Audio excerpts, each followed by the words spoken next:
Hello everyone, this is Rahul Kumar Malviya. Welcome back to my channel Medicology Nursing Services. So friends, जैसा कि आप सभी future nursing officers को पता है, मध्य प्रदेश एनएचएम की तरफ से आपका एग्ज़ाम 7 फेब को ही कंडक्ट हो जाना है। उसी के देखते हुए हम आपके लिए गोल्डन क्लास कंडक्ट करवा रहे हैं, जिसमें आपसे वन लाइनर क्वेश्चन या सिंगल लाइनर क्वेश्चन के साथ डील कर रहे हैं। बहुत ही इंपॉर्टेंट क्लास आपके साथ डील करवा रहे हैं। और अभी तक हमने आपके लिए 26 क्लासेस एनएचएम का कंडक्ट करवा दिया है। यदि कोई भी फ्यूचर नर्सिंग ऑफिसर ने अभी तक क्लासेस नहीं देखा है तो प्लीज़ जाइएगा यूट्यूब पे। आपको सारा ही क्लासेस फ्री ऑफ कॉस्ट में यूट्यूब पे एनएचएम प्ले लिस्ट के रूप में देखने को मिल जाएगा। और बहुत ही इंपॉर्टेंट इन्फॉर्मेशन आप सभी फ्यूचर नर्सिंग ऑफिसर्स के लिए, एनएचएम स्टाफ नर्स के जितने भी ईयर के 22 एग्ज़ाम आपको हुए हैं, वो सारे ही एग्ज़ाम आपको free of cost Medicology nursing services के द्वारा प्रोवाइड करवाए जा रहे हैं। यदि अभी तक किसी भी फ्यूचर नर्सिंग ऑफिसर ने एग्ज़ाम नहीं देखा है तो वो हमें नीचे डिस्क्रिप्शन में हमारा व्हाट्सअप ग्रुप का एक जो लिंक मिलेगा, वहाँ होके ज्वाइन हो जाना है। देन आपको exam paper free of cost भी वो भी मिल जाएंगे। आज का जो हमारा क्लास रहने वाला है, कुछ ऐसे ही सिंगल लाइनर क्वेश्चन के रिगार्डिंग रहेगा, जो कि आपको सीधे ही क्या है कि जो एनएचएम एग्ज़ाम होता है उसमें देखने को मिल सकते हैं। तो क्लास में कंटिन्यूटी बनाए रखिएगा और अच्छे से आपको समझना है। जो सिंगल लाइनर एमसीक्यू होते हैं उसको एनएचएम जो एग्ज़ाम होता है उसमें फॉर्म बना के पूछ लिया जाता है। तो बिना किसी टाइम डिले के हम हमारा क्लास स्टार्ट करते हैं। प्रीवियसली जो क्लास हुआ था हमारा 26 नंबर का जो क्लास था, उसमें मैंने आपके साथ कुछ डील किया था, जिसमें मैंने वहाँ तक आपको डील करवा दिया था कि एड्स के रिगार्डिंग जो कंट्रोल प्रोग्राम था वो भी आपके साथ डील करवा दिया था। देन लॉन्च्ड भी करवा दिया था। देन अब बात करते हैं हम इसके रिगार्डिंग। जो आज का हमारा क्लासेस रहने वाला, वो आज का हमारा क्लासेस यहाँ से आपको देखने को मिलेगा, ठीक है। जो 13 नंबर का क्लासेस देखने को मिलेगा, यूनिवर्सल इसको कॉप्लिक स्पोर्ट भी आपको बता दिया था, मिशन इंद्रधनुष भी आपको आई थिंक डील करवा दिया था। ठीक है, आज का जो हमारा क्लासेस रहने वाला है वो आज का हमारा क्लास है, यहाँ से कंटिन्यूसली में चलने वाला है।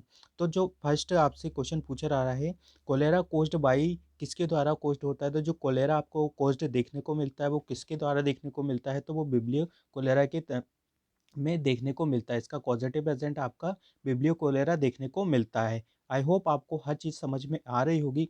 Hypertension, second one is a golden point is a hypertension is a most common cardiovascular disorder. यदि आपसे कोई पूछता है कि मोस्ट कॉमन कार्डियोवैस्कुलर डिसऑर्डर कौन सा है, तो आपको अच्छे से बता देना है कि cardiovascular disorder is the most common disorder, ठीक है। Vande Mataram scheme is a voluntary scheme for providing safe motherhood service started on the कब स्टार्टेड हुआ था? 9 फेब को 2004 में स्टार्टेड हुआ था। कब हुआ था? 9 फेब को 2004 में आपको स्टार्टेड हुआ था। In case of Vande Mataram आपसे पूछा जाता है तो you give the right answer. कब स्टार्टेड हुआ? 9 फरवरी 2004 को वंदे मातरम स्कीम हमारे इंडिया में लॉन्च हुआ। और उसका जो पर्पस आपसे पूछा जाता है, यदि पर्पस का बात कर ले तो प्रोवाइडिंग सेफ मदरहुड सर्विस, ठीक है, क्या सर्विस प्रोवाइड करवाता है? तो प्रोवाइडिंग सेफ मदरहुड सर्विस, ठीक है। और एक ये वॉलेंट्री स्कीम है, ठीक है। तो इसके रिगार्डिंग आपसे 4 से 5 एमसीक्यू बन सकते हैं आने वाले एनएचएम एग्जाम में। तो आई होप आपको ये चीज़ें समझ में आ गई होगी। We go on the next MCQ golden points. अच्छे से रीड आउट करना है। लिखा हुआ है vaginitis, inflammation of the vagina, inflammation of the vagina due to fungus candidiasis albicans की वजह से देखने को मिलती है। आपको अच्छे से पता होगा किसी भी वर्ड के पीछे यदि आइटिस लग जाता है तो उसका मतलब हो जाता है इन्फ्लामेशन, ठीक है। अब किसी पर्टिकुलर वर्ड के पीछे यदि आइटिस लगता है तो डेट मीन्स कि वो पर्टिकुलर ऑर्गन में उसको क्या है, इन्फ्लामेशन की कंडीशन हो रही है। यहाँ पे आपको वेजाइनाइटिस पूछा है तो डेट मीन्स कि आपका जो इन्फ्लामेशन होता है वो कहाँ पे, वेजाइना में देखने को मिल रहा है। किसकी वजह से देखने को मिलता है? यदि कॉजेटिव एजेंट का बात कर ले तो कैंडिलिया एल्बिकेंस की वजह से देखने को मिलता है, ठीक है। अच्छे से ध्यान देना है, हर एक चीज़ इंपॉर्टेंट है। हर एक चीज़ आपको हम अच्छे से बता रहे हैं, बस आपको क्या है, अच्छे से सुनना है, अच्छे से देखना है और अच्छे से नोट डाउन करना है और एग्जाम में जाके पुट अप करना है, ठीक है। मूव ऑन करते हैं नेक्स्ट पे। ओरल थ्रस इन चिल्ड्रंस किसकी वजह से देखने को मिलता है? यदि ओरल थ्रस आपको चिल्ड्रन में देखने को मिलता है तो वो भी कैंडिलिया एल्बिकेंस की वजह से बच्चों में देखने को मिलता है। अब बात कर लेते हैं हम एनआरएचएम का। लॉन्च्ड कब हुआ था? जो आपका एनआरएचएम होता है, नेशनल रूरल हेल्थ मिशन। इसका फुल फॉर्म कभी कभी पूछा जाता है तो आपको अच्छे से पता होना चाहिए।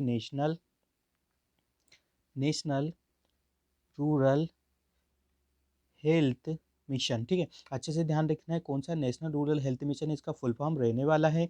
और बात कर ले कब आया था, तो 5 अप्रैल 2005 को देखने को मिला था, ठीक है। कब देखने को मिला था, 5 अप्रैल 2005 को देखने को मिला था। वही बात कर ले हम national NHM national health mission, ठीक है। एनएचएम क्या है, नेशनल नेशनल हेल्थ मिशन, ठीक है। अच्छे से ध्यान देना, हर एक चीज़ आपको बताई जा रही है। नेशनल हेल्थ मिशन ये कब देखने को लगा, 1 मई 2013 को देखने को मिला था, ठीक है।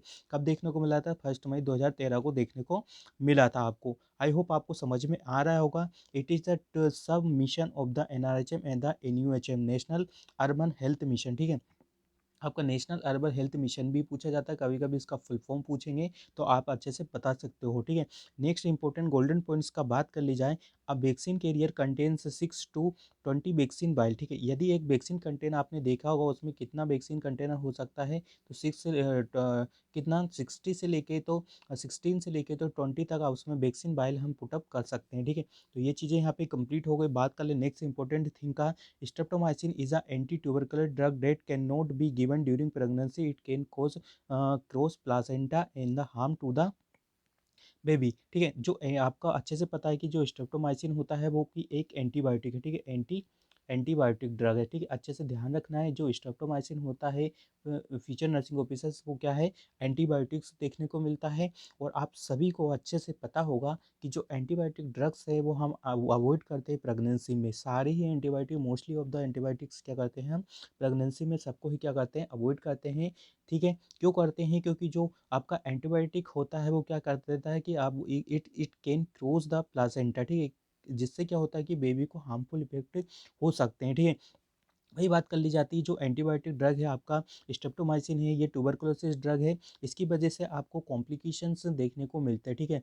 ये एक किसकी वजह से देखने को मिलते हैं, कॉम्प्लिकेशंस देखने को मिलते हैं। इसमें ओटाइटिस मीडिया हो जाता है, ठीक है। आपका एयर क्या हो जाता है, एयर डैमेज होने के चांसेस ज़्यादा होते हैं। तो यदि आपसे कोई कॉम्प्लिकेशन पूछता है कि कौन से ड्रग का, ट्यूबरकुलोसिस ड्रग का, स्ट्रेप्टोमाइसिन का, यदि कोई आपसे कॉम्प्लिकेशन पूछता है तो आपको अच्छे से बता देना है कि ओस्टियोमाइलाइटिस देखने को, सॉरी, ओटाइटिस मीडिया आपको देखने को मिलता है। और ये ड्रग प्रेगनेंसी में अवॉइडेड रहता है। तो आई होप आपको यहाँ से समझ में आ गया होगा। अब मूव ऑन करते हैं हम नेक्स्ट इंपॉर्टेंट थिंग का, ठीक है। नेक्स्ट इंपॉर्टेंट थिंग क्या रहने वाली है, streptomycin is a antitoxic drug that damage the eighth cranial nerve, ठीक है। जैसा मैंने बताया आपको क्या करती, एट क्रेनियल नर्व को डैमेज कर देती, जिसकी वजह से आपको हेयरिंग प्रॉब्लम हो जाता है, ठीक है। जिसकी वजह से कि आपको हेयरिंग प्रॉब्लम हो जाता है। और वेस्टिबुलो कोक्लियर नर्व को भी डैमेज कर देता है, जिसकी वजह से क्या आपका बैलेंसिंग बैलेंसिंग में दिक्कत होती है, कोऑर्डिनेशन आप नहीं कर पाते हो।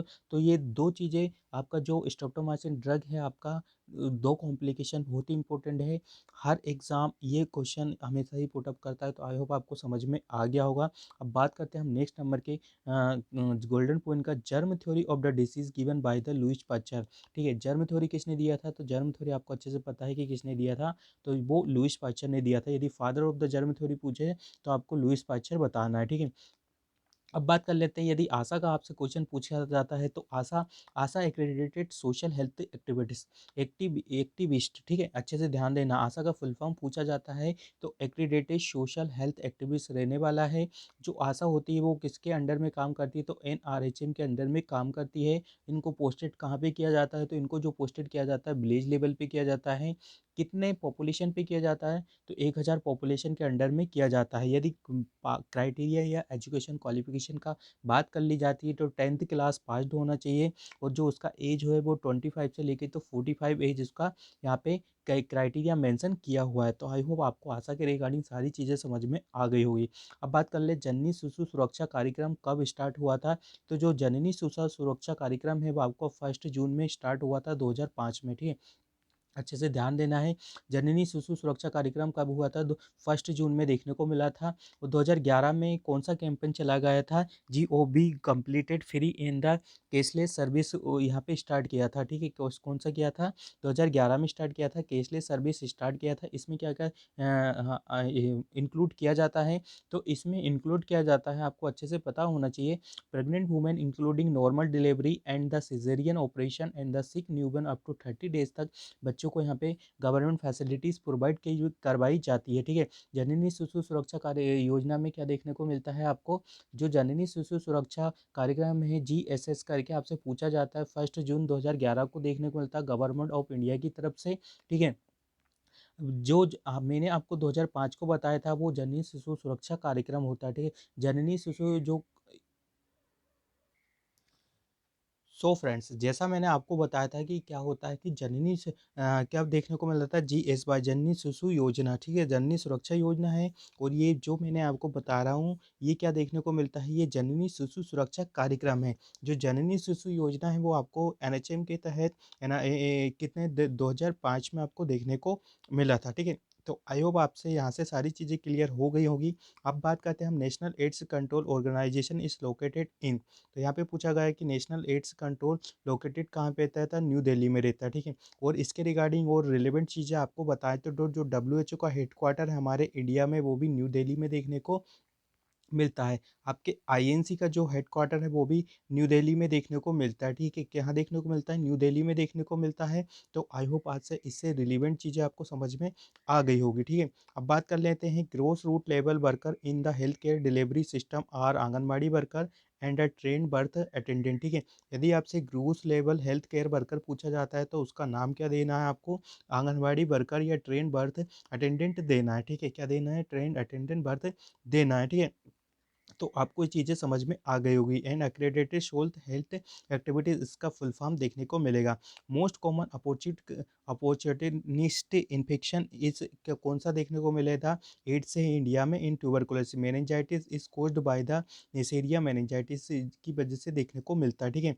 अब बात कर लेते हैं नेक्स्ट इंपॉर्टेंट जिनका RMNCH जो प्रोग्राम में आ स्ट्रेटेजी लॉन्च ऑन द, कब देखने को मिला था आपको, तो वो फरवरी में 2013 में देखने को मिला था, ठीक है। कौन से में देखने को मिला था, इसमें देखने को मिलता है reproductive maternal neonatal child health services, ठीक है। अच्छे से इसका फुल फॉर्म आपको अच्छे से पता होना चाहिए। Reproductive maternal neonatal child health services plus adolescent है। इसमें जो ए एड किया है ये एडोलेसेंट को इंडिकेट करता है, ठीक है। तो अच्छे से आपको पता होना चाहिए इसके जो ऑब्जेक्टिव्स हैं वो क्या है। The objectives of the reproductive health spacing method होता है, प्रेगनेंसी किट होता है, मेटरनल हेल्थ होता है, न्यूबॉर्न हेल्थ केयर होता है, ठीक है, चाइल्ड हेल्थ होता है, ठीक है। बात कर ली जाती और किसका, चाइल्ड हेल्थ हो गया। और A4 होता है एडोलेसेंट हेल्थ, जिसमें वीकली आयरन फोलिक एसिड और मेंस्ट्रुएशन साइकिल के रिगार्डिंग जो हाइजीन रिलेटेड इन्फॉर्मेशन या एजुकेशन प्रोवाइड करवाया जाता है, ठीक है। इसमें हाई रिस्क केसेस में आप न्यूबॉर्न को ब्रेस्ट फीडिंग या होम बेस्ड केयर प्रोवाइड करवाते हैं। प्रेगनेंसी किट मैटरनल में आपको अर्ली डिटेक्शन के लिए दिया जाता है, ठीक है। और बात कर ले न्यूबॉर्न केयर में, चाइल्ड हेल्थ में देखकर ORS वगैरह जिंक वगैरह हम बच्चों को प्रोवाइड करवाते हैं। तो जो इसका जो मेन आपको देखने को मिलता है, क्या ऑब्जेक्टिव हो सकता है या पर्पस हो सकता है, वो आपको यही चीज़ें देखने को मिलती है, ठीक है। अब बात कर लेते हैं next important, integrated management of the newborn and the child hood, ठीक है। क्या देखने को मिलता है, इंटीग्रेटेड IMNCI, ठीक है। IMNCI का जो फुल फॉर्म होता है वो क्या देखने को मिलता है, इलनेस होती है चिल्ड्रंस में एज 2 मंथ से लेकर तो 5 ईयर तक बच्चों को यहाँ पे काउंट किया जाता है, ठीक है। कभी कभी जो पूछा जाता है आपसे अच्छे से पता होना चाहिए कि IMNCI, ठीक है, MNCI का फुल फॉर्म आपसे पूछा जाता है तो आपको पता होना चाहिए integrated management of the newborn and the child illness, इसके लिए राइट वन आंसर देखने को मिलेगा। इसमें क्या क्या किया जाता है, तो इसमें आपको क्यूरेटिव कंपोनेंट इंक्लूड किए जाते हैं। सबसे पहले diarrhoea, Meselson, pneumonia, malaria, severe mall nutrition and the nutritional counselling किया जाता है, ठीक है। बात कर लेते हैं, इसमें कलर कोडिंग के बेसिस पे हम बच्चों को सेपरेट करते हैं और बच्चों को केयर प्रोवाइड किया जाता है। यदि बच्चा पिंक है, ठीक है, जो पिंक कोड होता है वो किसको इंडिकेट करता है, प्री रेफरल ट्रीटमेंट या refer urgently to the hospital, ठीक है। आपको अच्छे से पता होगा कि जो फर्स्ट रेफरल यूनिट है आपको CSC बोला जाता है, ठीक है। क्या बोला जाता है, CSC बोला जाता है, ठीक है। जिसमें 30 बेडेड हॉस्पिटल होता है, ठीक है। अच्छे से पता होगा 30 बेडेड हॉस्पिटल होता है। पॉपुलेशन का यदि बात कर ली जाए, 80,000 से लेके तो 1,20,000 पॉपुलेशन को कवर करता है। कितने विलेजेस को कवर करता है, तो विलेजेस का यदि बात कर ली जाए तो 100 विलेजेस को ये कवर करता है। तो CSC जो होता है आपको फर्स्ट रेफरल यूनिट होता है, ठीक है। तो इसको ही फर्स्ट रेफरल यूनिट को हम क्या करते हैं, पिंक कलर है तो उसको अर्जेंट रेफर की ज़रूरत होती है, ठीक है। बात कर ली जाती है यदि येलो कलर किसको इंडिकेट करता है, तो specific treatment at the PSC, ठीक है, पीएससी को करता है, ठीक है, स्पेसिमेंट किसको करता है, पीएससी लेवल तक हम इसको ट्रीटमेंट कर सकते हैं, ठीक है। यदि बात कर ली जाती है यदि ग्रीन कलर इंडिकेट किसको करता है, तो होम बेस्ड मैनेजमेंट को इंडिकेट करता है। तो क्वेश्चन कैसा बनेगा, देखो क्वेश्चन ऐसा बनता है स्टूडेंट्स, तो यदि इसमें पूछा जाता है कि येलो कलर किसको इंडिकेट करता है, ठीक है, वही बात कर ली जाती है तो जो ग्रीन कलर होता है वो किसको इंडिकेट करता है, और बात कर ली जाती है यदि पिंक कलर है तो वो किसको इंडिकेट करेगा। तो आपको कलर कोडिंग के हिसाब से पता होना चाहिए, जो ग्रीन कलर होता है वो आपको होम बेस्ड केयर को इंडिकेट करता है, जो येलो कलर होता है वो पीएससी बेस्ड कलर को इंडिकेट करता है, ज़्यादा उसको स्पेसिफिक अर्जेंटली और सडनली ट्रीटमेंट का ज़रूरत नहीं होता है। वही बात कर ले पिंक का, तो उसको अर्जेंट ट्रीटमेंट का ज़रूरत होता है, ठीक है। तो आई होप आपको यहाँ से चीज़ें समझ में आ गई होगी। अब मूव ऑन करते हैं हमारे नेक्स्ट गोल्डन पॉइंट का, leprosy disease is due to mycobacterium leprae की वजह से देखने को मिलता है, ठीक है। Anganwadi worker are also known as the health heart of the ICDS. ये अच्छे से पता है आपको, ये जानना है कि आंगनबाड़ी वर्कर कौन सा होता है, हार्ट ऑफ द आईसीडीएस देखने को मिलता है। आईसीडीएस क्या है, इंटीग्रेटेड चाइल्ड डेवलपमेंट स्कीम, ठीक है, अच्छे से ध्यान देना है। इसका जो 1975 में आपको देखने को मिलता है, ठीक है, कैसे देखने को 1975 में देखने को मिलता है, कभी कभी पूछा जाता है, ठीक है। और इसमें आंगनबाड़ी जो वर्कर रहती है वो मेन मुख्य भूमिका निभाती है, इसलिए इसको हार्ट ऑफ द आईसीडीएस कहा जाता है, ठीक है। क्या कहा जाता है, हार्ट ऑफ द आईसीडीएस उसको कहा जाता है, ठीक है। अब बात कर लेते थे कैल्शियम आरडीए कितना होता है अडल्ट में, डेली रिकमेंडेड अलाउंसेस कितना होता है अडल्ट में, तो 600 से लेकर तो 800 mg पर डे देखने को मिलता है। यदि मीनोपॉज वुमेन का बात कर ली जाए तो उसमें 1200 लेके तो 1500 mg डेसी पर डे देखने को मिलता है, ठीक है। अच्छे से पता होना चाहिए कि कितना देखने को मिलता है, ठीक है। अब बात कर ली जाती है इंपॉर्टेंट थिंग का, इसके बाद बात कर ली जाती है किसका, milk is a best source of the calcium, ठीक है। बात कर ले milk is a poor source of the iron, milk lacking vitamin कौन सा देखने को मिलता है, vitamin C. Abdominal hysterectomy, removal of the uterus through the abdomen, ठीक है। अब्डोमल हिस्टेक्टोमी किसे बोला जाता है, रिमूवल ऑफ द यूट्रस, ठीक है। हिस्टेक्टोमी किस वर्ड को इंडिकेट करता है, यूट्रस को करता है, ठीक है। मिड डे मील प्रोग्राम 1961 और स्कूल हेल्थ प्रोग्राम भी आपको देखने को मिला था 1961 में, ठीक है। तो आई होप आपको चीज़ें समझ में आ रही होगी। Mid day meal scheme national programme of the nutrition support to the primary education launch in the 1995 में। जैसा मैंने आपको कल ही परसों या बताया था मेरी क्लास में कि जो मिड डे मील स्कीम है वो 1995 में देखने को मिली थी, और इसी के साथ मैंने आपको पल्स पोलियो अभियान बताया था, ठीक है। पल्स पोलियो अभियान भी 1995 में आपको देखने को मिला था। तो ऐसे ही कोरिलेटेड करके आप स्टडी करिएगा तो आपके लिए बेनिफिशियल साबित होने वाला है। मेन ऑब्जेक्टिव होता है universalization of the primary education by the increasing enrolment, retention and the attention and the stimulation impacting on the nutrition. बच्चों को यहाँ पे सबसे जो मेन इसका जो ऑब्जेक्टिव होता है वो क्या होता है कि ज़्यादा से ज़्यादा बच्चों को स्कूल में लाना, ठीक है। सिंपल लैंग्वेज में बताए तो क्या रहता है, ज़्यादा से ज़्यादा बच्चों को स्कूल में लेके आना, ठीक है। तो आई होप आपको समझ में आ गया होगा, ठीक है। अच्छे से ध्यान देना, mid day meal should supply कितना बर्नफेड एनर्जी बच्चों को प्रोवाइड करता है, ये क्वेश्चन पूछा जाता है। इंपॉर्टेंट चीज़ है कि जो मिड डे मील आपका मिड डे मील होता है कितना होता है, तो बर्नफेड आपको टोटल एनर्जी प्रोवाइड करवाता है बच्चों को, ठीक है। तो आई होप आपको समझ में आ गया होगा। Recruitment and the 1 to 2 total protein requirement, ठीक है। एनर्जी कितना करवाता है, तो बर्नफेड होता है, और यदि प्रोटीन का बात कर लिया जाता है तो कितना होता है 1/2 देखने को मिलता है। तो आई होप आपको समझ में आ गया होगा।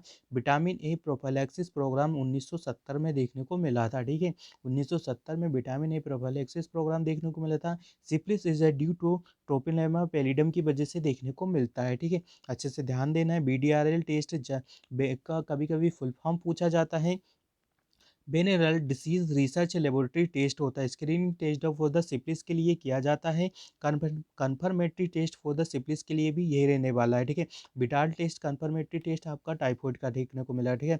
बिडाल टेस्ट में क्या देखने को मिलता है आपका, टाइफाइड टेस्ट के लिए दिया जाता है। कन्फर्मेटरी टेस्ट यदि पूछे कि which one is the typhoid, which one is the test of the typhoid confirmatory test, तो you can say is a give answer is a Widal test is a confirmatory test of the typhoid, ठीक है। और typhoid में आपको अच्छे से पता है कि पी सूप आपको डायरिया देखने को मिलता है, ठीक है। पी सूप क्या देखने को मिलता है, आपको डायरिया देखने को मिलता है। तो ये इसका क्लिनिकल साइन एंड सिम्टम्स है, पी सूप आपको डायरिया देखने को मिलेगा, ठीक है। और सिफिलिस का क्या देखने को मिलेगा, तो बीडीआरएल सिफिलिस का रहने वाला है, ठीक है। तो आई होप आपको समझ में आ गया होगा। एलाइजा का कभी कभी आपसे फुल फॉर्म पूछा जाता है। एंजाइम लिंक इम्यूनोसॉर्बेंट एसे, ठीक है। स्क्रीनिंग टेस्ट फॉर द, ये स्क्रीनिंग टेस्ट है एचआईवी का, नोट अ कंफर्मेटरी टेस्ट है।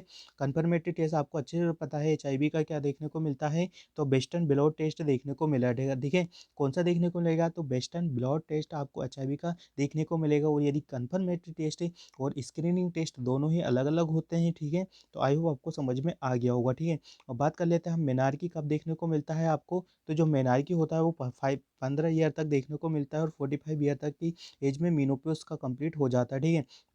बात कर लेते हैं अब यहाँ से जो इंपॉर्टेंट चीज़ें हैं, यदि ओबीजी के रिगार्डिंग कुछ आया है तो उसको रिगार्डिंग में आपको कुछ चीज़ें यहाँ पे इंपॉर्टेंट चीज़ें मैं आपको बता देता हूँ, ठीक है। इंपॉर्टेंट चीज़ें क्या है कि मैं आपको थोड़ा-सा डिटेल में बता देता हूँ कि इंपॉर्टेंट चीज़ें आपके लिए क्या रहने वाली है, ठीक है? तो यहाँ पे मैं आपको आज कुछ ओबीजी के रिगार्डिंग कुछ जो फैक्ट होते हैं वो बता देता हूँ कि जो कि सीधे ही एग्ज़ाम में पूछे जाते हैं, ठीक है? आपसे आपको अच्छे से पता होगा स्टूडेंट से कि जो आपका यहाँ पे देखने को मिलता है क्या बोलता है कि जो फर्टिलाइज़ेशन होता है, ठीक है? जो फर्टिलाइज़ेशन होता है वो आपका कहाँ देखने को मिलता है? एम्पुला पार्ट में देखने को मिलता है, ठीक है? जिसमें आपको क्या देखने को मिलता है? 46 क्रोमोसोम्स देखने को मिलते हैं, ठीक है? जिसमें 46 क्रोमोसोम्स देखने को मिलते हैं, ठीक है? जिसमें आपको इंक्लूडिंग होता है मेल के कितने एक्स वाई होता है और फीमेल का एक्स एक्स क्रोमोसोम आपको देखने को मिलता है। और इसी के कॉम्बिनेशन को क्या बोलते हैं हम इसको ज़ाइगोट बोला जाता है, ठीक है? क्या बोला जाता है? इसको ज़ाइगोट बोला जाता है, ठीक है? तो अच्छे से आपको पता होगा।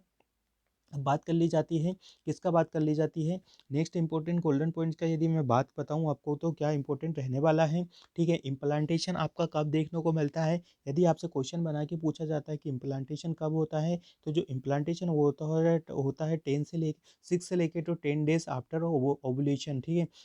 कब देखने को मिलता है, तो आफ्टर, ठीक है, आफ्टर आफ्टर आप किस में देखने को मिलता है, तो 6 से लेके 10 दिन में आफ्टर ओवम फर्टिलाइजेशन, ठीक है। आफ्टर ओवन फर्टिलाइजेशन की वजह से के बाद में आपका 6 से 10 दिन के अंदर आपका इम्प्लांटेशन देखने को मिलता है, ठीक है।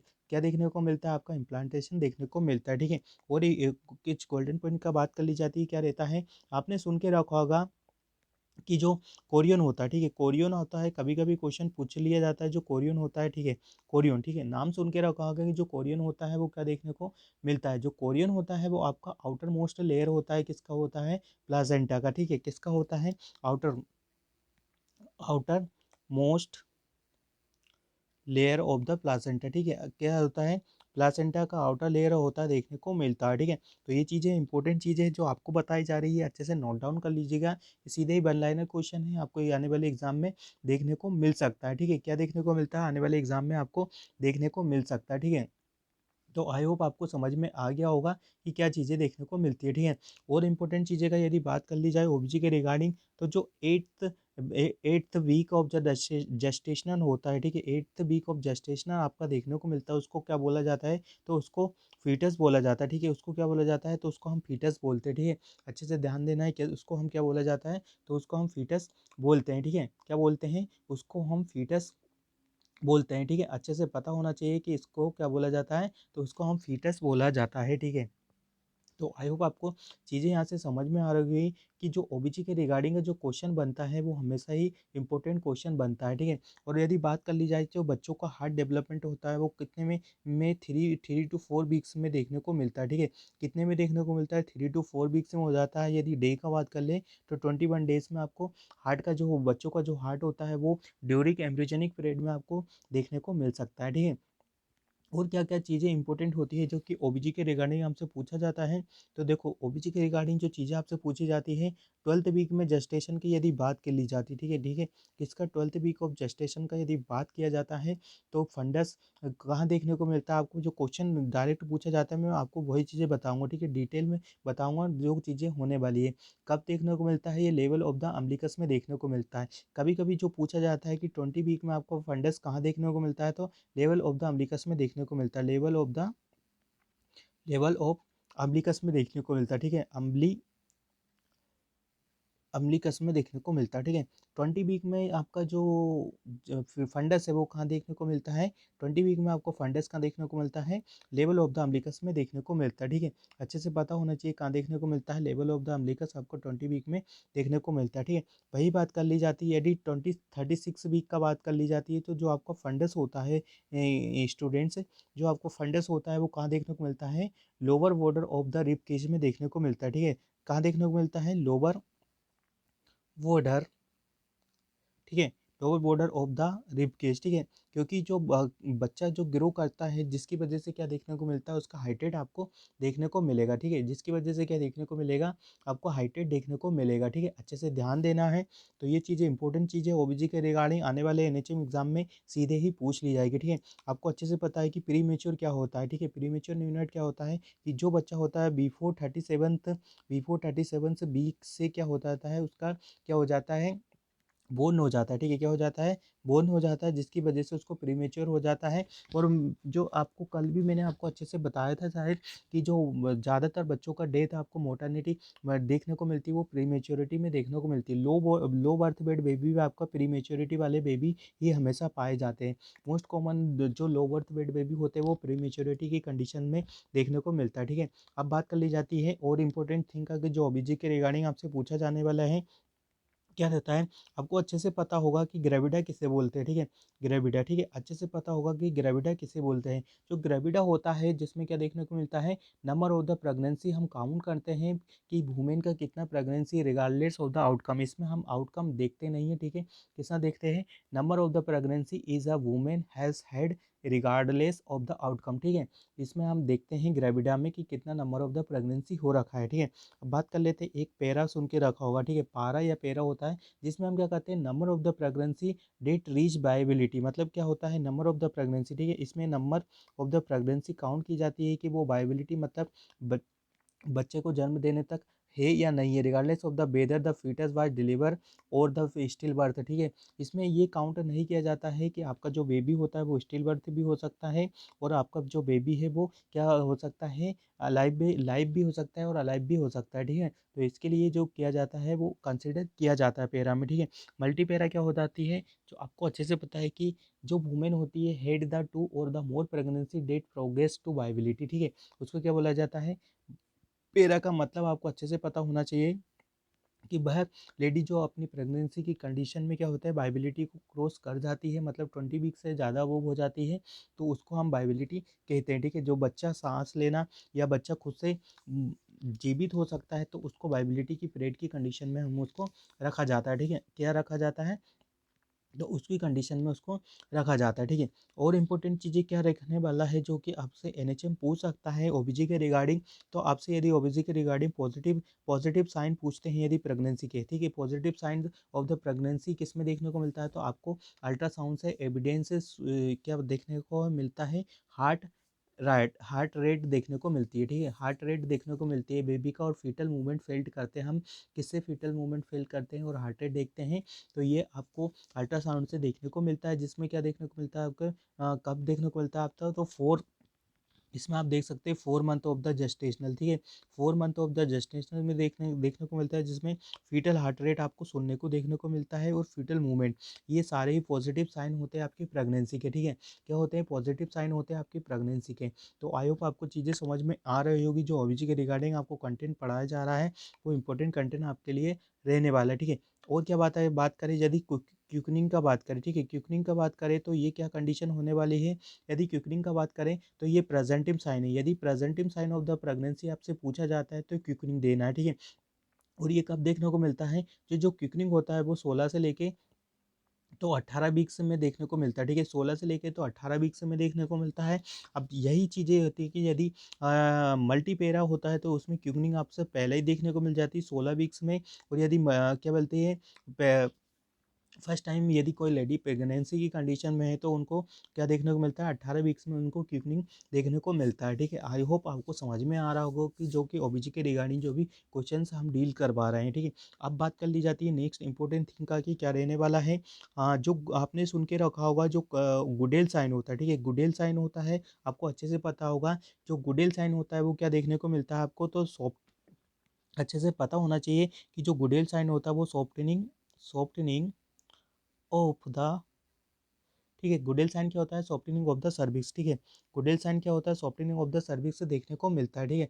कौन सा होता है जो गुडेल साइन? कभी कभी जो पूछा जाता है वो क्या होता है कि सॉफ्टनिंग ऑफ द सर्विक्स से देखने को मिलता है। ये 6 to 8 वीक्स में हम चेक किया जाता है, ठीक है। किसमें? 6 to 8 वीक में हमें पता लगाया जा सकता है, ठीक है। तो आई होप आपको समझ में आ रहा होगा ओबीजी के रिगार्डिंग के जितने भी क्वेश्चन डील करवाया जा रहा है, ठीक है। ओवुलेशन क्या होता है? ड्यूरिंग प्रेगनेंसी, ठीक है। केसेस होता है जिसमें क्या होता है कि ड्यूरिंग प्रेगनेंसी हमको पता लगाया जाता है, ठीक है। तो आई होप आपको समझ में आ गया होगा, ठीक है। अब कभी कभी एक जो चीज़ पूछी जाती है कि आपको यदि प्रेगनेंसी की ईडीटी निकालना है, ठीक है, ईडीटी प्रेगनेंसी का निकालना होता है तो हम कौन सा फॉर्मूला यूज़ करते हैं, ठीक है। उसमें नेगिल्स फार्मूला हम यूज़ करते हैं, ठीक है। अच्छे से पता होना चाहिए। नेगिल्स फार्मूला यूज़ करते हैं जिसमें हम क्या करते हैं कि क्या बताए, अच्छे से पता होना चाहिए कि 9th मंथ का मंथ है 7 डेज़ का हम क्या करते हैं यूज़ किया जाता है, ठीक है। लास्ट मेंशन पीरियड से करते हैं, ठीक है। कहाँ से क्या स्टार्ट करते हैं? तो first day of the last mention period. ये भी बहुत इंपॉर्टेंट चीज़ें हैं। पिछली बार एनएचएम एग्जाम में यही पूछा था, first day of last menstruation period से हम काउंट करते हैं, ठीक है। कितना काउंट करते हैं? तो first last day of the menstruation period से काउंट करते हैं, सर थे 9 मंथ से लेके तो 7 डेज तक हम इसको काउंट करते हैं, ठीक है। अच्छे से पता होना चाहिए। ये वेरी वेरी इंपॉर्टेंट चीज़ें होती है, ठीक है। और क्या बात कर ली जाती है? यदि प्रेगनेंसी का, यदि ओबीजी का बात कर ली जाती है तो इसमें आपसे ओबीजी में क्या क्या कंडीशन पूछी जाती है? तो ओबीजी में आपसे ट्राइमेस्टर पूछे जाते हैं, ठीक है। आपको फर्स्ट ट्राइमेस्टर होता है, ठीक है, ठीक है। सेकेंड ट्राइमेस्टर होता है, ठीक है। थर्ड ट्राइमेस्टर होता है, ठीक है। अब इसमें इम्पोर्टेंट चीज़ें ये होती है कि कभी कभी पूछा जाता है कि फर्स्ट ट्राइमेस्टर में प्रेगनेंसी कंडीशन में लेडी का वेट कितना इंक्रीज होता है। तो फर्स्ट ट्राइमेस्टर में आपको हमेशा बताना है 1 kg वेट इंक्रीज होगा। वही बात कर ली जाती है सेकंड ट्राइमेस्टर में तो 5 kg होगा। थर्ड ट्राइमेस्टर में बात कर ली जाए तो 5 kg होगा। ऐसे यदि टोटल वेट आपसे पूछा जाता है तो 10 to 11 kg तक क्या है, एक लेडी का वेट क्या होता है? इंक्रीज होता है ड्यूरिंग द जेस्टेशनल पीरियड में, ठीक है। अच्छे से पता होना चाहिए कितना होता है। तो बात कर ली 11 से 12 तक या 10 से 12 तक भी आपको देखने को मिलता है, ठीक है। तो ये चीज़ें इंपॉर्टेंट चीज़ें बता रहा है। और जो फर्स्ट आपका ट्राइमेस्टर पीरियड रहता है वो 0 से लेके तो कम 12 वीक्स तक देखने को मिलता है, ठीक है। अच्छे से बता देता हूँ एक बार और, बहुत ही इंपॉर्टेंट चीज़ें होती है। 0 से लेके तो 12 वीक्स का जो रहता है वो आपका क्या रहता है? फर्स्ट ट्राइमेस्टर देखने को मिलता है, ठीक है। वही बात कर ली जाती है यदि आपसे 12 से लेके तो जो 28 वीक का होता है वो सेकंड ट्राइमेस्टर होता है, ठीक है। बात करें हम 29 से टिल डिलीवरी, ठीक है, कितना होता है? टिल डिलीवरी तक जो वीक्स होता है, जो ट्राइमेस्टर होता है वो थर्ड ट्राइमेस्टर देखने को मिलता है। तो आई होप आपको चीज़ें समझ में आ गई होगी। फर्स्ट ट्राइमेस्टर कितना होता है, सेकंड ट्राइमेस्टर कितना होता है, और थर्ड ट्राइमेस्टर कितना होता है, ठीक है। अब बात कर ली जाती है आपसे इम्पोर्टेंट चीज़ों का, और चीज़ों का यदि बात कर ली जाती है तो इसमें आपको हमेशा पता है कि जो 12 वीक्स पे हम क्या होता है, इसमें 12 वीक्स में आपका किडनी यहाँ पे जो बेबी का होता है वो डेवलप हो जाता है और यूरिन फॉर्मेशन करना स्टार्ट कर देता है, ठीक है। और बात कर लीजिए 12 वीक में हम पता लगा सकते हैं बेबी का जेंडर, ठीक है। अच्छे से पता है लगा सकते हैं बेबी का जेंडर पता लगा सकते हैं और डायरेक्ट उससे पता लगा सकते हैं, ठीक है। यहाँ पे 18 वीक्स या 20 वीक्स में हम फीटोस्कोप से क्या देखते हैं? बेबी का हार्ट, फीटल हार्ट साउंड भी सुन सकते हैं, ठीक है। अच्छे से पता लगाना। तो ये सारी चीज़ें किस में हो रही है? आपके सेकंड ट्राइमेस्टर में सारी चीज़ें कंप्लीट हो जाती है, ठीक है। किस में हो जाती है? सारी चीज़ें किस में हो जाती है? सेकंड ट्राइमेस्टर में सारी चीज़ें आपकी कंप्लीट देखने को मिल रही है, ठीक है। तो आई होप आपको समझ में आ गया होगा। और बात कर ली जाती है यदि आपका जो बेबी होता है वो कितना हेयरिंग कब करना स्टार्ट कर लेता है तो 24 वीक्स में वो क्या करता है? सुन सकता है, ठीक है। अच्छे से पता होना चाहिए। 16 वीक में आपका क्या देखने को मिलता है? 16 वीक में आपको, और 16 वीक में अच्छे से पता है कि क्या चीज़ें देखने को मिलती है आपको। तो आपको 16 वीक में क्यूकनिंग वगैरह देखने को मिलता है, ठीक है। 20 वीक्स में आपको बलोटमेंट क्या देखने को मिलता है? बलोटमेंट, ठीक है। बलोटमेंट हम कर सकते हैं 20 वीक्स ऑफ द जेस्टेशन में क्या कर सकते हैं? बलोटमेंट कर सकते हैं। तो ये चीज़ें बहुत ही इंपॉर्टेंट चीज़ें वीक्स के रिगार्डिंग एक ना एक क्वेश्चन आपको आने वाले एनएचएम एग्जाम में ज़रूर पूछा जा सकता है, ठीक है। क्या पूछा जा सकता है? आने वाले एनएचएम एग्जाम में वीक्स के रिगार्डिंग आपको कुछ ना कुछ चीज़ें ज़रूर पूछी जा सकती है, ठीक है। जैसा मैंने अभी आपको बताया था 12 वीक में आपका जो फंडस होता है, ठीक है। 12 वीक में जो आपका फंडस होता है वो कहाँ देखने को मिलता है? तो टॉप ऑफ द किस कहाँ देखने को मिलता है? टॉप ऑफ द सिम्पाइसिस प्यूबिस में देखने को मिलता है, ठीक है। सिम्पाइसिस सिम्पाइसिस फ्यूज में देखने को मिलता है, ठीक है। 12 वीक में मैंने आपको अच्छे से बता दिया था कितने में देखने को मिला, 20 में। 20 में कहाँ देखने को मिलेगा, तो अम्बिलिकस में देखने को मिलेगा, और 12 वीक की बात करें तो सिम्पाइसिस फ्यूज में देखने को मिलेगा, ठीक है। तो आई होप आपको चीज़ें समझ में आ रही होगी, जो भी इंपॉर्टेंट चीज़ें आपके साथ डील कर रहे हैं। क्लॉज जो प्रेगनेंसी की कंडीशन में जो चेंजेस साइन देखने को मिलते हैं क्लाइज़ में होगा, जिसको हम मास्क ऑफ द प्रेगनेंसी भी बोलते हैं, ठीक है। क्या बोलते हैं, मास्क ऑफ द प्रेगनेंसी भी कहा जाता है, जिसमें क्या हो जाता है कि ये सारे ही हार्मोनल चेंजेस की वजह से ये वाले साइन आपको देखने को मिलते हैं, ठीक है। क्या देखने को मिलते हैं, सारे हार्मोनल चेंजेस की वजह से ये साइन आपको प्रेगनेंसी की कंडीशन में देखने को मिलते हैं, ठीक है। एक लाइन लीनिया नाइग्रा होता है, लीनिया लाइगेनरा होता है, एल्बिगेंस होता है, तो ये सारे ही क्या होता है, प्रेगनेंसी के चेंजेस की वजह से साइन देखने को मिलते हैं, ठीक है। जो नॉर्मल प्रेगनेंसी का मोस्ट मोस्ट कॉमन पेल्विक कौन सा होता है प्रेगनेंसी का, तो आपको अच्छे से पता है कि मोस्ट कॉमन प्रेगनेंसी का जो पेल्विक होता है वो गायनेकोइड पेल्विक से देखने को मिलता है, ठीक है। कौन सा होता है, गायनेकोइड पेल्विक देखने को मिलता है। तो आपको क्या करना है, जितना भी मैं पढ़ा रहा हूँ आपको ऑडियो पे ज़्यादा फोकस करना है, ठीक है। किस पे ज़्यादा फोकस करना है, ऑडियो पे ज़्यादा फोकस करना है, ठीक है। अच्छे से ध्यान देना है, ठीक है। और प्रेगनेंसी में हमेशा हम क्या करते हैं, अल्कोहल जो होता है उसको अवॉइड करवाते हैं, ठीक है। क्या करवाते हैं प्रेगनेंसी में, अल्कोहल क्या करवाते हैं, हम हमेशा ही अल्कोहल को क्या करते हैं, अवॉइड करवाते थे, ठीक है। तो आई होप आपको चीज़ें समझ में आ रही होगी। फिर भी यदि किसी को कुछ डाउट वगैरह होता है तो फिर भी हमें कमेंट बॉक्स में कमेंट कर सकता है, ठीक है। अब और जो चीज़ें होती हैं इंपॉर्टेंट, क्या-क्या चीज़ें होती है आपके बात कर ली जाए, probable sign of the pregnancy में क्या देखने को मिलता है आपको, तो जो probable sign of the pregnancy है जिसमें आपको uterus against of the cervix वगैरह देखने को मिलता है, ठीक है। एमेनोरिया होता है, ठीक है। एमेनोरिया भी आपका किस में देखने को मिलता है, एमेनोरिया, ठीक है। एमेनोरिया भी जो होता है वो आपका probable sign of the pregnancy में देखने को मिलता है, ठीक है। Probable probable sign of the pregnancy, sign of the pregnancy, ठीक है।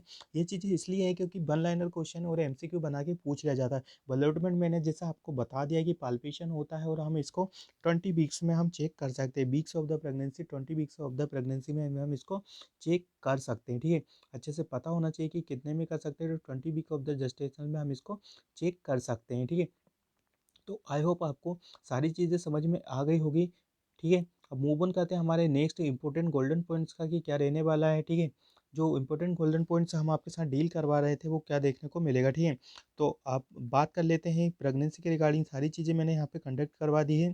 फिर भी यदि किसी को कुछ भी डाउट्स होता है तो हमें कमेंट बॉक्स में कमेंट कर सकता है, ठीक है। क्या कर सकता है, कमेंट बॉक्स में हमें कमेंट्स कर सकता है। और भी कुछ इंपॉर्टेंट चीज़ें हैं कि जो मैं आपको बता देता हूँ, जो कि आपके एनएचएम एग्ज़ाम के रिगार्डिंग बहुत ही इंपॉर्टेंट रहने वाली है, ठीक है। बहुत ही इंपॉर्टेंट रहने वाली है, ठीक है।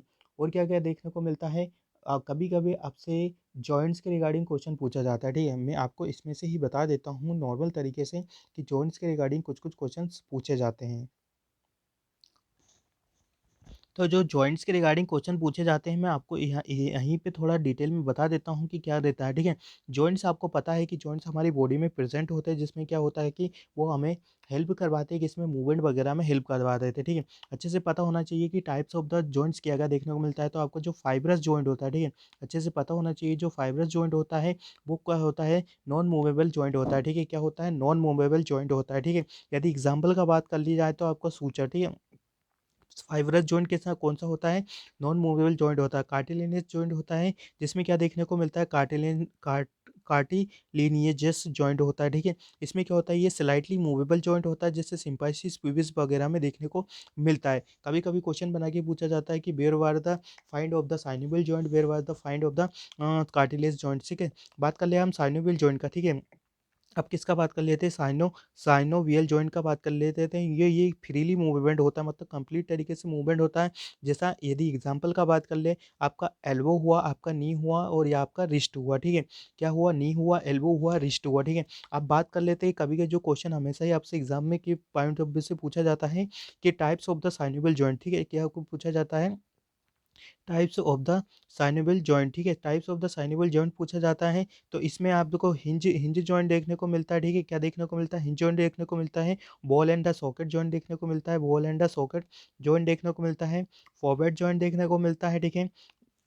ग्लिंडिंग जॉइंट देखने को मिलता है, ठीक है? सैडल जॉइंट देखने को मिलता है। तो ये जॉइंट आपसे एक्सेप्ट और एक्सपेक्ट करके क्वेश्चन बना के पूछ लिया जाता है, तो इसलिए आपको ये चीज़ें क्या होना है, पता होना चाहिए, ठीक है? क्या होना चाहिए? तो आपको ये सारी चीज़ें पता होना चाहिए कि जिसकी वजह से क्या है कि आपको किसी भी प्रकार का कोई तरह का कन्फ्यूज़न क्रिएट ना होना चाहिए, ठीक है? और क्या-क्या चीज़ें इंपॉर्टेंट हो रहने वाली हैं, तो जो इंपॉर्टेंट चीज़ें मैं आपको बता देता हूँ कि और क्या-क्या देखने को मिल सकता है। आपको आने वाले एनएचएम एग्ज़ाम के पॉइंट ऑफ व्यू से सारी चीज़ें कवर करवा दूँगा। अब मैं आपको कुछ और इम्पोर्टेंट चीज़ें बता देता हूँ कि जिसकी वजह से क्या है कि आपको सारे ही डाउट्स क्लियर हो जाएँगे। यदि बात पूछी जाती है आपकी लेंथ का, ठीक है? Length of the small intestine का यदि लेंथ पूछा जाता है तो 5 से लेके 6 मीटर तक देखने को मिलता है, ठीक है? कितना मिलता है? 5 से लेके 6 मीटर देखने को मिलता है। वहीं यदि बात कर ली जाती है, यदि आपको डुडेनम का लेंथ पूछा जाता है तो 25 सेंटीमीटर देखने को मिलता है, ठीक है? 25 सेंटीमीटर डुडेनम का लेंथ देखने को मिलता है। एनल कैनाल का यदि आपसे लेंथ पूछा जाता है तो वो 4 सेंटीमीटर देखने को मिलेगा, ठीक है? कितना देखने को मिलेगा? 4 सेंटीमीटर देखने को मिलेगा। यदि लार्ज इंटेस्टाइनल का आपसे पूछा जाता है, ठीक है? तो 1.5 मीटर, ठीक है? अच्छे से पता होना चाहिए, 1.5 मीटर देखने को मिलता है, ठीक है? इसोफेगस का भी कितना देखने को मिलता है? तो 25 सेंटीमीटर देखने को मिलता है। आपका ड्यूडेनम हुआ, इसोफेगस हुआ, इनका जो लेंथ होता है वो कितना होता है? 120 25 सेंटीमीटर देखने को मिलता है। फेरिंग्स का जो आपको देखने को मिलता है वो क्या कितना देखने को मिलता है? तो 12 से लेके तो 14 देखने को मिलता है फेरिंग्स का, ठीक है? यदि बात कर ली जाती है हम लेरिंग्स का लेंथ कितना देखने को मिलता है, तो जो लेरिंग्स का लेंथ देखने को मिलता है, यदि मेल का बात करें तो 4.5 सेंटीमीटर मेल में देखने को मिलता है और 3.6 सेंटीमीटर इन द फीमेल में देखने को मिलता है, ठीक है? तो आई होप आपको समझ में आ रहा होगा जो इंपॉर्टेंट चीज़ें बताई जा रही है, ठीक है? ट्रेकिया का यदि आपसे पूछा जाता है, ठीक है? किसका पूछा जाता है? यदि ट्रेकिया का पूछा जाता है तो 10 से लेके तो 11 सेंटीमीटर इसमें ट्रेकिया को देखने को मिलता है, ठीक है? कितना देखने को मिलता है? 10 से 11 ट्रेकिया का देखने को मिलता है। बात कर ली जाती है लेंथ ऑफ द यूट्रस का, यदि बात कर ले तो 25 से लेके तो 30 सेंटीमीटर देखने को मिलता है, ठीक है? यूट्रस का बात कर ली जाए तो 25 से लेके तो 30 सेंटीमीटर तक ये हमें देखने को मिलता है, ठीक है? यदि बात कर ली जाती है फीमेल यूरेथ्रा की, ठीक है? फीमेल यूरेथ्रा का बात कर ली जाती है 4 टू से लेके तो 6 सेंटीमीटर देखने को मिलता है। वही बात कर ली जाती है मेल यूरेथ्रा का तो 16 से लेके तो 20 सेंटीमीटर तक देखने को मिलता है। तो आई होप आपको लेंथ के रिगार्डिंग जो क्वेश्चंस बनते हैं हमेशा एग्जाम में वो सब कुछ पता होना चाहिए, ठीक है? अपेंडिक्स का यदि बात कर ली जाती है, यदि लेंथ ऑफ अपेंडिक्स यदि आपसे पूछा जाता है तो 8 से लेके तो 10 सेंटीमीटर देखने को मिलता है, ठीक है? 8 से लेके 10 सेंटीमीटर देखने को मिलता है। और क्या-क्या फैलोपियन ट्यूब का यदि लेंथ पूछा जाता है, ठीक है? फैलोपियन ट्यूब का यदि लेंथ पूछा जाता है तो 7 से लेकर 12 सेंटीमीटर एक एवरेज लेंथ देखने को मिलता है 10 सेंटीमीटर, ठीक है? तो आई होप आपको समझ में आ गया होगा। यदि बात कर लें स्पाइनल कॉर्ड का लेंथ पूछा जाता है, स्पाइनल कॉर्ड का यदि आपसे लेंथ पूछा जाता है तो 45 सेंटीमीटर देखने को मिलता है, ठीक है? कितना देखने को मिलता है? 45 सेंटीमीटर देखने को मिलता है। भई हम यदि आईवी लाइन वगैरह भी चढ़ा रहे हैं तो वो उसको कितना डिग्री से पे चढ़ाते हैं तो उसको भी हम 45 सेंटीमीटर की डिग्री पे उसको हैंग करके रखते हैं, ठीक है? कितना करके रखते हैं? हैंग करके रखते हैं, ठीक है? और क्या-क्या इंपॉर्टेंट चीज़ें हैं जो आपको पता होना चाहिए अकॉर्डिंग टू एग्ज़ाम के हिसाब से एनाटॉमी के रिगार्डिंग जो length of the vertebral column होता है, वर्टिब्रल कॉलम का जो लेंथ होता है, ठीक है? मेल का यदि बात कर लिया जाए तो 70 सेंटीमीटर होता है, फीमेल का 60 सेंटीमीटर देखने को मिलता है, ठीक है? कितना देखने को मिलता है? 60 सेंटीमीटर में इसका फीमेल का देखने को मिलता है, ठीक है? तो आई होप आपको चीज़ें समझ में आ गई होगी। अब बात करते हैं हम नेक्स्ट चीज़ें का कि नेक्स्ट क्या रहने वाली है। वेट ऑफ द हार्ट आपको अच्छे से पता होगा कि कितना होता है। तो वेट ऑफ द हार्ट आपको 300 ग्राम देखने को मिलता है, ठीक है? बात कर ली जाती है 300 gram weight of the heart देखने को मिलता है। वही बात कर रहे हैं ब्रेन का। ब्रेन होता है आपका 1400 ग्राम का ब्रेन होता है, ठीक है? अच्छे से लिवर कितना होता है? तो लिवर 1250 ग्राम का लिवर आपको देखने को मिलता है, ठीक है? किडनी का वेट कितना होता है? तो किडनी का वेट आपको बता देते हैं कि किडनी का वेट कितना देखने को मिलता है 130 से लेके तो 160 ग्राम तक किडनी का वेट देखने को मिलता है और एवरेज बात करें तो 150 ग्राम का आपका किडनी होता है, ठीक है? ये चीज़ें इंपॉर्टेंट है। यदि आपसे बात पूछा जाता है थायरॉइड का वेट कितना होता है, तो थायरॉइड का जो वेट होता है वो 20 से लेकर तो 40 ग्राम एवरेज देखने को मिलता है, ठीक है? एड्रिनल का पूछे तो यदि आपसे पूछे तो 5 से लेके तो 6 देखने को मिलता है, ठीक है? यूट्रस का आपको बता दिया जो यूट्रस का होता है वो कितना होता है 50 से लेके तो 80 ग्राम तक हमें यूट्रस का वेट देखने को मिलता है, ठीक है? स्पाइनल कॉर्ड का जो वेट होता है वो कितना होता है 30 ग्राम तक देखने को मिलता है, ठीक है? तो ऐसी इम्पोर्टेंट चीज़ें हैं जो आपके साथ डील करवा रही है, ये सारी बच्चों तक क्लास को शेयर कर दीजिएगा, क्योंकि बहुत ही इम्पोर्टेंट चीज़ें हैं, ये कहीं भी आपको डायरेक्ट सीधे नहीं मिल रही है, सीधे ही हम आपको प्रिपेयर करके यहाँ पे प्रोवाइड करवा रहे हैं, ठीक है। अब बात कर ली जाती है यदि आपको स्प्लीन का पूछे, यदि स्प्लीन का आपसे क्या पूछता है, स्प्लीन का यदि आपसे पूछे कि स्प्लीन का वेट कितना होता है, तो स्प्लीन का 150 ग्राम आपको देखने को मिलता है, ठीक है। यदि बात कर ली जाती है यदि किडनी का आपसे मेज़रमेंट पूछे, ठीक है, यदि किडनी का आपसे मेज़रमेंट पूछे तो आपको बता देना है कि 11 सेंटीमीटर लॉन्ग होता है, 6 सेंटीमीटर वाइड होता है और 3 सेंटीमीटर आपका थिक होता है, ठीक है। कितना होता है 11, 3, 11, 6, 3 होता है, ठीक है। अच्छे से याद रखना 11, 6, 3 और देखने को मिलता है किडनी का मेज़रमेंट यदि कभी-कभी पूछा जाता है, तो ये इस तरीके से आपको हर चीज़ें पता होना चाहिए, ठीक है। यूट्रस का पूछते हैं तो यूट्रस का आपको बता देना है, ये इंपॉर्टेंट चीज़ें बता रहा हूँ, यूट्रस का आपका 7.5 से लेके तो 5 पॉइंट सेंटीमीटर आपको वाइड देखने को मिलता है और 2.5 सेंटीमीटर इसका क्या देखने को मिलता है आपका थिक देखने को मिलता है, ठीक है। तो आई होप आपको समझ में आ गया कि किस टाइप से क्वेश्चंस आपसे पूछ लिए जाएँगे आने वाले एनएचएम एग्ज़ाम में, किसी भी टाइप से क्वेश्चन पूछ लिए जाएँगे, ठीक है। सबसे जो आपको पता है कि जो वेगस नर्व होती है वो हमारी मोस्ट अबंडेंट नर्व पाई जाती है, जो कि एक टाइप से सारे ही जगह पे प्रेजेंट होती है, ठीक है।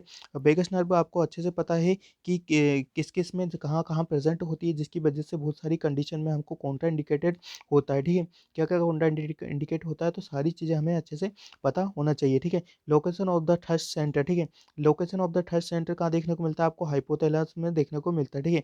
कहाँ-कहाँ देखने को मिलता है हाइपोथैलेमस में लोकेशन ऑफ द, यदि आपसे पूछा जाए थ्रस्ट सेंटर पूछा जाए तो आपको हाइपोथैलेमस देना है, ठीक है। क्या देना? हाइपोथैलेमस देना है। और वही बात पूछी जाती है सोलिंग सेंटर या वोमिटिंग सेंटर होता है तो मेडुला ऑब्लोंगेटा का राइट आंसर आपको देना है, ठीक है। यदि बात कर ली जाती है, देखो इंपॉर्टेंट चीज़ें हैं आपको बता देते हैं कि स्वेलिंग हुआ, आपका वोमिटिंग हुआ, ये मेडुला ऑब्लोंगेटा में होता है, ठीक है। कहाँ-कहाँ होता है?